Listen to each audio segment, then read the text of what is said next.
Hello everybody, welcome to What Culture. I'm Scott, I'm joined by Josh. Hi man. Hey, and we went to see Tomb Raider. Yes, it was his thing, and it was quite good, surprisingly. A surprisingly good movie. It's a weird thing, because we're going to break this down in 4 specific categories, because so far the movie's getting extremely mixed reviews. Yeah. More so negative, I guess, but every now and then you'll see someone who's just gushing about it, and they must be loving something about it. And so that was kind of the mentality that I went in. I was like, I'm curious, I want to see what it's about. So first up, we'll just talk about the general story. Now, it's very much an adaptation of the 2013 game, but you probably already knew this based on the imagery and the shots that they've put out. Starring Alicia Vikander as the new rebooted Lara Croft, but again, very much in the same vein of the survivalist sort of tone they had in the 2013 one. And to that end, the vague structure is that she's Lara Croft, she hops on a boat, and she goes out to this ancient-looking island called Yamatai, and then... She may or may not raid a tomb. But yeah, let's get on to the actors, and what do you think of Vikander as Croft? Really, really good. Yeah. I thought she struggled a bit in dialogue scenes, which is down to the script, which we'll get to later on, but I thought the physicality that she brought to the role, and I was sold on everything she did. Apparently she did all of her own stunts, and she really sells the action. The action's pretty well shot. And I thought she was really good at getting across that sort of the young Lara, which we haven't seen on screen yet. When the Angelina Jolie version was very much movie star Angelina Jolie is Tomb Raider, she dominates the screen. Whereas this is more of an origin story, I guess, of Vikander learning to be a Tomb Raider and following in her father's footsteps. It's definitely worth talking about Jolie, because I mean, I watched the first. 2001 was when the original one came out. I didn't see Cradle of Life, but I quite like that 2001 original one because it is so stupid and schlocky and over the top. And I always used to think that Angelina Jolie was a perfect casting because Lara Croft was this larger than life character in many ways. Sorry, but she was, still is. And so that was the whole thing back then, was that, you know, she was everywhere. She was on the LucasAid adverts. She was like, you know, this big over the top kind of person. And when they cast Jolie, it was like the perfect way of going, this is this really over the top, like dynamic presence on screen. You couldn't not look at her in every possible way. Not in a weird way, in like a good way, you know, leering, but in a good way. And that's been one of the things when they've flipped to Vikander, like she's perfect. And the vision that they have, the way that Vikander plays the role is like one of her first scenes is just a cage fight. Well, sorry, it's a boxing match, but it's very much like a UFC style, like very meaty connections and big roundhouse kicks and stuff. And she's in shape, like she's cut to like with wood or something. She's incredibly in shape. And it's one of those things where, you know, she looks quite like, she doesn't look very intimidating, but when the action has to switch and she does have to deliver, like she really does. There's some really good stunts in here. And like minimal CG really, apart from some of the bits later on. But in terms of the general stunt work, there's a really good bike chase that's at the beginning. And like you said, Vikander does her own stuff. A lot of the fight scenes that she's in, it's very much her doing these big high kicking hits. There's like a surprising ferocity that she has, you know. I think she's quite timid in a lot of the scenes when she's doing the emotional stuff, but when like she needs to come out and be very aggressive, like, man, you believe that. When she, you know, obviously she murders a lot of people in this thing. Yes, and when she performs her first kill, like in the game, it's a very emotional moment, and you get the intensity of that, man, where you get just the nastiness, the grittiness of that scene. There's that scene, I mean, without going into like too much detail, but if you've played the game, you'll know that, when Lara has to kill, it's a big deal. And in the game, she does it with a pickaxe, I think is the first kill that she has to do. In the movie, it's different. But the way that kill goes down and the way that they show it, like literally, I was thinking of The Revenant. Like it reminded me of like that cold, harsh, like, you know, just someone stranded having to do what they need to do to survive.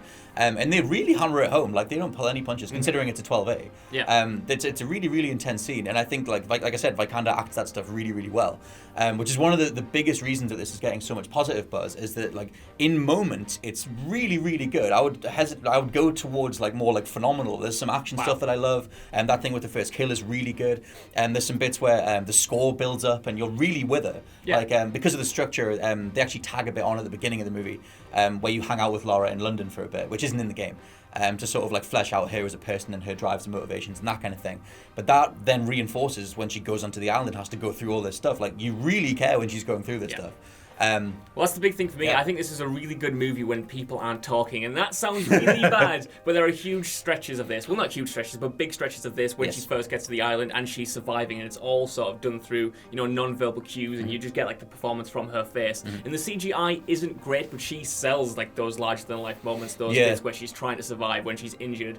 And without that, I think the movie wouldn't be as good. That's a good way to pivot into the third thing, which is the script. Script and camera work, the nitty-gritty of the script and the camera work. Now, the script is the weakest part of this. It is by far. So it actually, like, I mean, from the very get-go, and again, we'll stay clear of spoilers for now. But the movie opens with Richard Croft, Lara's dad, talking about why the island of Yamatai means something and why he wants to go there. And one of his opening lines is just like, "And I found a map that I knew no one else had." And there was a speck that no one else had noticed before. And it's one of those things where, like, I mean, you could easily just be saying, like, really, that's your criticism? And, like, no, that's not an overall criticism, but it lets you into sort of this mentality where it's sometimes it kind of feels like they just had to go, like, oh, just go with it. Like, you know, it doesn't really feel like the script had maybe, like, a second look or a third look. And that's one of the things that's worth parsing out, the difference between the acting and the script, because I think it's got so much heart, especially when you think of, like, the amount of effort that's been put in from Vikander and from director Raw Uthag, whatever he's called. Him, or the difference between the script and the acting, because I do think, apart from Dominic West, they're getting stuck in, especially Vikander. I think Walton Goggins doesn't do the best as the villain, but he's serviceable. So basically, the biggest deviation from the game is that we get to the end, and the twist is not that Himiko was this giant wind-channeling evil goddess. The twist is that in the movie version, she was the victim to a flesh-eating disease. Yes. And they put her in the tomb to prevent people from being killed more. And all the waves of people that she killed were just victims of people who touched her. So that was cool, because I liked that. Me too. It was very Uncharted, weirdly enough, like, ripped it off for that. So, okay, so it's a flesh-eating disease, but anyone who gets infected by it becomes a rabid monster, like zombie man. Yeah. Which I didn't mind, because I was like, yeah, it reminded me of Uncharted completely. And I wonder how much they were going for, like, well, if we do this, the Uncharted movie hasn't happened, but maybe we can just get in on this before you know, I think it was a better decision just because it's more grounded in the tone. Like, I quite like the more fantastical stuff in the game, but this wouldn't have meshed with the stuff that was established before in this film. And another major deviation is Richard Croft, who's alive. I really hated this. I really hated this. Go on, vent your frustrations. Oh, because this is where the script just completely tits itself up, right? You get to, so she's at the island and she's just had a big kill. It's a real emotional moment. They could have just let it, like, sit with it. Yeah. Her real, like, emotional pain. But no, Richard Croft is there. He's in the woods. He's found her. She has stumbled across him somehow. He's been missing for 7 years, and then they just find each other. Yeah. And then they just chill out, and he's alive, and then he's like, oh, you don't need to do anything now, Larix. I have all the answers for you. It sort of robs her of it. Well, she has them too, because she has this little journal. But I don't know why they made him alive, to be honest, because, spoilers again, they kill him off eventually anyway, so I was like, there is no real narrative reason for this. It felt a bit contrived to me. Lara could go to the island and sort of follow in his footsteps, say, like, his markings or his work that he'd left behind while he was alive on the island. If she was sort of following his legacy and, like, the trails, like, he'd left behind, and then overcoming them and, like, figuring out for herself, and putting the pieces together that he couldn't years ago before he died, that would have been more thematically satisfying. I would literally say that's what she does. Yeah, but is it not robbed a bit because he's literally there, like, telling her, being like, you literally should do this, or you need to be better than me? I think he points out that he's stemmed the tide of Trinity, which are the evil dudes, finding all the pieces. But then it's her that, like, I can't think of any scene where she goes, no, he goes, sorry, you should do that. And she goes, oh, thanks. Like, she does all of it. Like, there's the bit where he's, like, being held by gunpoint, and he's like, just kill him. And she's like, no, and she lets them into the tomb, which almost makes things go tits up. True. And I don't know. But that's her choice, though. He wants her to kill him. Yeah, but, like, she learns that lesson from him, like, having to say, don't do it. And then she realizes it's a bad idea. And then, I don't know. True, but I guess, I don't know. I mean, this is something that people can... Maybe this is why it's so mixed. Maybe. Because some people, like, Maybe. she doesn't have much to it, whereas I think she has everything to it. But it's because she's springboarding or she's, like, leapfrogging off the stuff that Dominic West, that Richard Croft couldn't do. And I loved all that stuff. But either way, those are the two biggest things. It doesn't end the way that you think the game's going to go. Well, it doesn't end the same way the game does. And Richard Croft is alive, which is more of a blend of Rise of the Tomb Raider, bringing things in from that, which I liked because it kind of cleans the slate. Yeah. And it means that once Shadow of the Tomb Raider is out in September, depending on how Tomb Raider buzz goes for the rest of the year, they've got a more definitive segue into whatever this next one is. Because, final thing of the spoilers, the final shot of the movie, which a lot of people predicted anyway, is the one of her with the twin pistols, which you thought was a bad line delivery, which it is. Because it's a bad line delivery. It reminded me so much of, like, the original Tomb Raider movie. And that's why I loved it. I thought that was dated back in 2001, man. And it is, but like, it's fun. I don't know. I think it's fun. I mean, it's fine. It is what it is. I hate that phrase, but it is what it is. But at the end, she goes back to this, like, pawn shop, and turns out they've got, like, an armory of guns. Oh, Nick Frost is so good in that scene. He's the genuinely one incredibly funny part of that movie, I thought. This is just the script. I'm so down on the script because I really enjoyed everything else. I didn't know I was going to say I loved it there. But I really enjoyed everything else, which, There are frustrating movie. There are bits that I absolutely loved. Like there are bits with the bow and arrow. There are bits with her survivalist stuff. There's the way that Vikander plays Lara. I really got, and I was with her. And she has one of the best runs since like Tom Cruise started running, making a thing. Good run. It's a good run. And there's a bit when stuff starts kicking off, and she runs like no one's ever ran before. Yeah. And I was like, you run. And she also motherfucking punches Walton Goggins right in the throat. Oh, that right. Tomb Raider's final kill is one of the sweetest, most satisfying, most badass action kills. For a 12A as well. For a 12A in a long time. And I'll detail it right here, right now, in case anyone doesn't see Tomb Raider. But basically, they find out the whole thing about Himiko, being a flesh-eating, diseased woman or whatever. And Walton Goggins has cut one of the fingers off to deliver it to his employer. And Lara Croft, in the middle of the fight, picks the finger out of the dude's pocket, shoves it in his mouth. UFC punches it into his mouth. Like, just pow. She twats him in the throat first, and then punches it in the mouth. So he can't breathe. He's got the finger down his throat, and then she smacks him in the throat again, and he goes, and then she runs up and roundhouse kicks him off the end of a ledge. And then he hands Gruber's to his death. He does do that. Where he falls down. Which was the bit that was a bit more, here's literally a scene from another thing. Yeah. But throat punching and roundhouse kicking. You know what? Yes. You know what? I was wrong. 5 stars. 5 stars. There are moments like that where you go like, that is so badass and that's so well done and cool and impactful and funny and fun. It's great. But obviously there are other bits that we've already talked about that do let it down a little bit.